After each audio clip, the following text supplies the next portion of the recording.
Now, the Walls of Jerusalem National Park has been named, the actual wall walk has been named by Lonely Planet as one of the best wall walks in the world. They named that in their 2013 list, is my understanding. So I thought we'd find out a little bit about what makes it so special and who exactly is going on the walk along the walls of Jerusalem nowadays.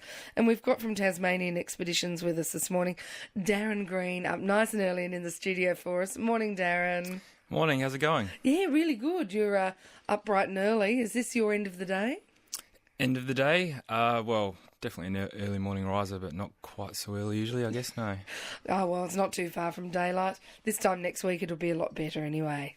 True. So let's have a bit of a chat about the Walls of Jerusalem. What makes it so special? Why is it such a unique attraction? Well, it's pristine wilderness. I guess you've got the walls themselves up there. You know, there's a whole bunch of attractions all very close together within probably a 4-kilometre proximity of the base camp up there at Wild Dog Creek. You know, you've got the peaks themselves, the Dollarite Peaks, King David's Peak, which is the 9th highest in Tasmania, plus glacial lakes, tarns, valleys, historic huts, you know, the abundant wildlife and the alpine vegetation, 60% of which is native to Tasmania. Mm. Geologically, do you know what formed this feature? Is it an old volcanic plug or something like that? It's actually, the Dollarite covers a lot of Tasmania. It's came through in the Jurassic era about 160, 170 million years ago as a igneous intrusion into the ground. So, yeah, it came up as, I guess, molten rock, but never actually penetrated the surface. As it got closer to the Earth's surface, it cooled and cracked into what we see now. But it was, the 160-odd million years of erosion subsequent that exposed what we see now. When did we come to call it the Walls of Jerusalem? Do you know that? Yeah, people first started referring to it as China Walls in early 1800s when Europeans first started going up there. But then, what, as in the Great Wall of China? I think it probably was in reference to that. Just because the big walls up there are a very prominent feature, and then after that people started referring to it as Walls of Jerusalem, and then it was surveyor James Scott in 1849 first put it on a map as Walls of Jerusalem. Is there any move to rename it at some point? No, not that I know of. It's a pretty fitting name, I think, and since appearing on a map as Walls of Jerusalem, a lot of the other features in the park have been named on that biblical theme as well. Yeah, we certainly see them around Tasmania, don't we? With Baghdad and the likes. So when it comes to going on the walk for the Walls of Jerusalem, who exactly is taking that walk? Are they Tasmanians or are they predominantly tourists? It's a good mix. Predominantly Tasmanians though. But yeah, that's not to say there's not a lot of visitors coming into the area. Yeah.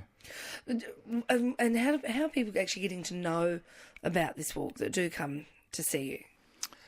I think a lot of the time, people that come to see us, they might have started off elsewhere in the national park. Tasmanian Expeditions gets a lot of repeat clients, so people might come with us for one of the more popular walks, like an overland track or South Coast track, and then they'll, while we're on the trip, they'll be asking us about different places, and Walls of Jerusalem is definitely one of the next on the list as far as I'm concerned. So if you were going to do it, what sort of time frame would you need to put aside to do it properly?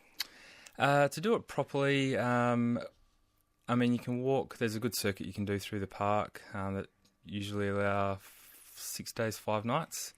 But just to visit that main walls area, which is the area that they're talking about, I guess, in the Lonely Planet top 10 list, probably 3 nights, 4 days is pretty good.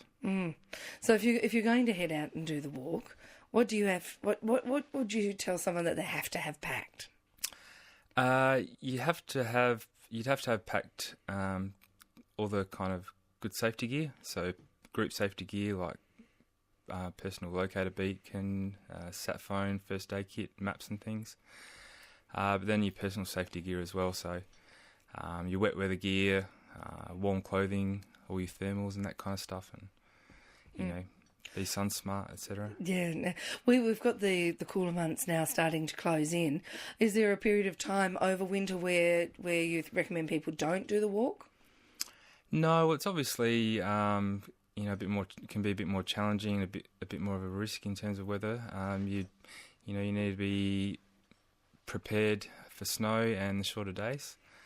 So you're going to want to have better quality gear, like a stronger tent, I guess, to stand up to snowfalls if they happen, and possibly even snowshoes, because walking around in the snow can be pretty challenging. And even if, when that time of year when the ground can be blanketed in snow, navigation can be a bit more difficult if you're not used to the area. The Lonely Planet Guide has featured Walls of Jerusalem, has named it as one of the best wall walks in the world. Were you aware that they came through? No, not until just the last couple of days, yeah. But pretty excited to hear about that, and the only natural wall as well. Well, yeah, the other one, I guess Great Wall of China has to be on the list, doesn't it? Yeah. So they've actually named it as one of the best wall walks in the world. So are you heading out again and doing another walk soon? I am doing another walk soon. I've got a overland trip coming up that I'm going to do, starting Sunday, and then one more before winter's out. And but yeah, Walls of Jerusalem. I guess I'm planning to head up there this winter with my girlfriend to check out the snow up there. Yeah, is that one of Tassie's best little secret getaway spots for you? The Walls of Jerusalem. Oh, for sure. Yeah, there's it's a bit more off the beaten track, so I guess a bit more, not so much traffic, which is, a big part of bushwalking for me, I guess, personally. Lots of beautiful little tucked away spots up there. Get away from everyone, bit of solitude. Yeah. So we are actually talking this morning and asking our listeners about Tassie's best kept secrets. What would top your list? Without giving away too many trade secrets. Yeah, well, look, it's an endless list, isn't it? But I guess somewhere over the Easter long weekend, I was out at Maria Island, and I got to say that's definitely up there as a favourite. Right. Yeah, on the east coast. Yep. Do you get out there often? That was the third time I've been out there.